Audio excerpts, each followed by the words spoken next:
Greetings fellow Shadow Raiders, Kropcio here, and this is Raid Shadow Legends free to play. And you are wondering why I'm looking on the Thor Hammer, because this video should be about Lysanthir Beastbane. Yeah, because I see some similarities. I would like to share what I see on this video and what potentially this new fusion can bring to our roster. So stay tuned and let's go. Okay, before we'll jump to the new champion and his kit, so let's just remind ourselves Thor Hammer from the previous fusion. I think it was 2024, end of year or autumn.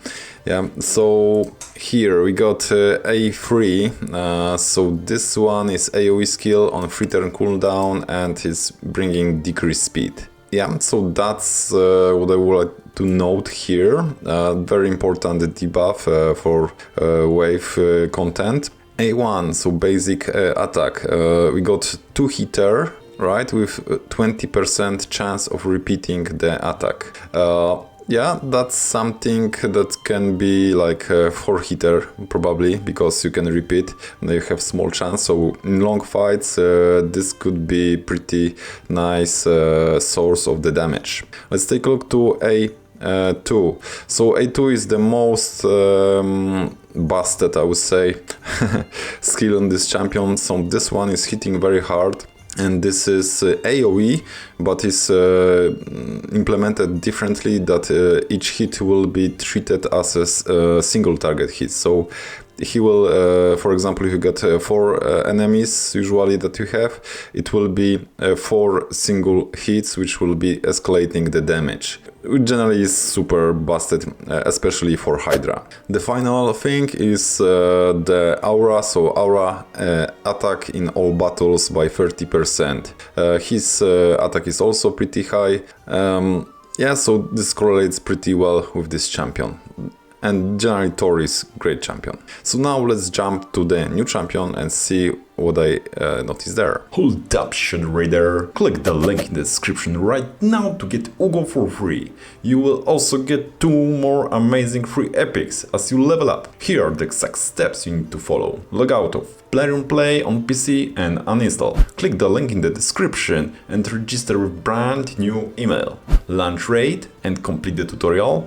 Go to your inbox and claim your first jump. Here we go. You will find Uugo here, as well as Tagoar and Rector Drath as you progress through the game. This is amazing icon start in raid, so click my link right now and follow the steps. Lysanthir Beastbane, legendary champion from High Elves faction, defense base, so yeah, should be pretty tanky. So let's take a look to his kit. So we got A1 with a double hitter. We got some additional chance to place hex. Generally if booked it will be 100%. Also placing crit damage. Nothing special, generally hex. Yeah, you can get this from the artifact set. Let's take a look to A2. So A2 is double hitter and has 20% chance to repeat this attack. So this is something very familiar to A1 from Thor. So this could be potentially 4 hitter, maybe more, I don't know if that's the case, but the chance is pretty low. But this can, I think, this can do some damage, because this is A2. So generally A1s are a bit, basic attacks got less damage potential, but A2s generally they are much higher damage potential. We don't know the multipliers yet, but this could be pretty high. Let's take a look at what else. So when this champion counterattacks or team up with allies to attack the enemy, use this skill instead of their default hit. So yeah, that's good. So if you bring some ally attacker, so he will use this skill, which could bring some additional damage.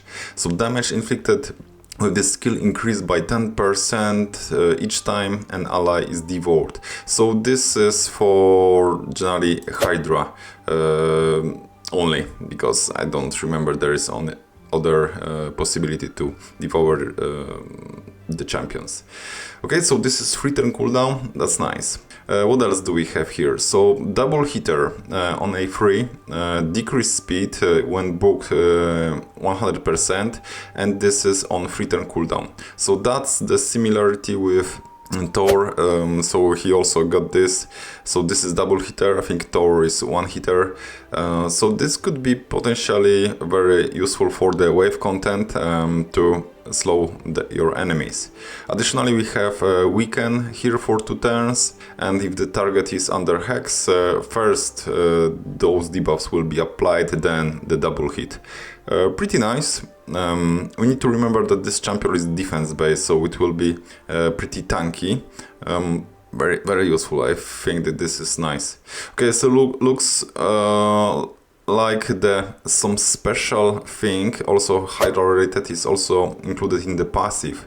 So we got ignoring life barrier, which is conditional, because if you are able to provoke the head which is applying this buff, so this is useless.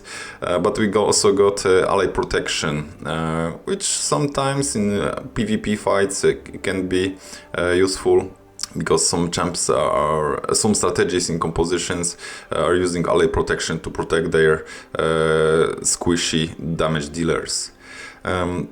Increase this champion defense by 5% for each active buff.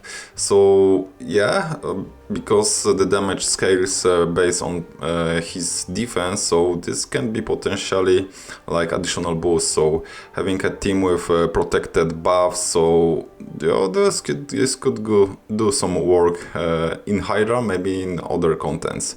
So that has also potential.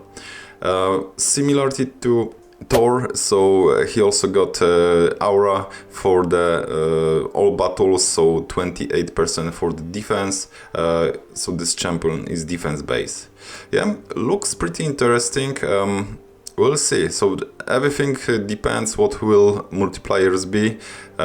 Let's wait for the tests for other content creators that they have access to the test servers, and we'll see. Okay, so now we are looking to the High Elves index of champions, and let's see if Lysanthir will be a little bit unique in this faction, and maybe a good damage dealer, which probably is a little bit missing in this faction.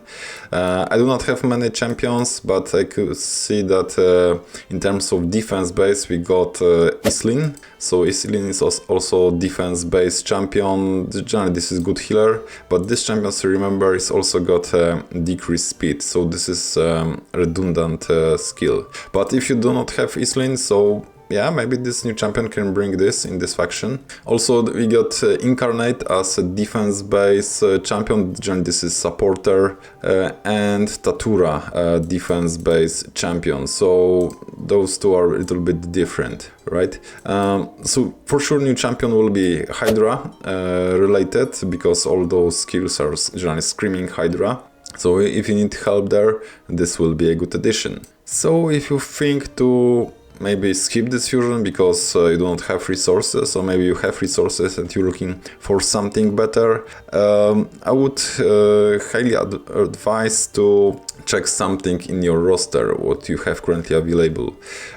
So because we need to remember that a new faction wars is coming, hard mode will need some specific requirements there, and just check what you currently have, if you got something which already is doing the job, right? So generally he will be probably a damage dealer, defense base, but in the High Elves, from my on my account, I think I've got Royal Guard, who is not yet ready yet, so I'm work in progress.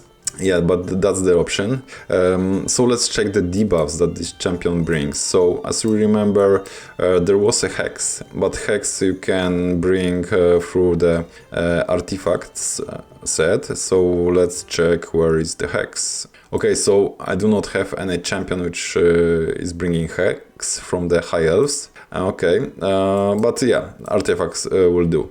So let's check decrease speed. So decrease speed, we got generally 2 champions. So this is Neldor. So this champion brings decreased speed on his A3. This is 4 turn cooldown AoE. And 50-75% chance. So this is not 100%, but it's AoE. Okay, and we got Royal Guard. So Royal Guard got this also on 4 turn cooldown, and this is also 75%. So those 2 champions that I currently possess do not have this on 100%. For Faction Wars, I'm not sure if this is so crucial because you are not wasting energy doing the runs, so just you can repeat the keys once again if you fail. So that's not super important, but if you care about speed and you don't want to repeat those runs, so maybe that's something to consider. Okay, now let's check the weekend, because also this champion brings weekend. So in this faction only Arbiter brings weekend in my roster, so on A1, and this is pretty low chance, like 50 if book. Oh yeah, so this could be potentially an issue. This is not the biggest chance. Yeah, and weekends sometimes can be a requirement to complete stage on the 3-star for the new Faction Wars hard mode. I'm just speculating, but I'm just giving you a heads up, because skipping this right away and not checking if you got those debuffs in the faction can hurt you in the future. Okay, so that's my thoughts about new fusion which is coming. So I shared my results of investigation and comparison and just what came to me.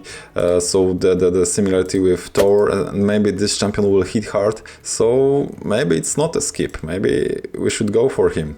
I don't know. Let's wait for the multipliers. But the main question, if the multipliers will be on the level of the Thor, so this champion will be hitting hard, and because it will be defense based, so perfect material for the Faction Wars hard mode, right? Okay, please let me know what do you think. Was it good enough in terms of arguments, or just to consider this new champion? Let me know in the comments, and see you in the next one. Cheers!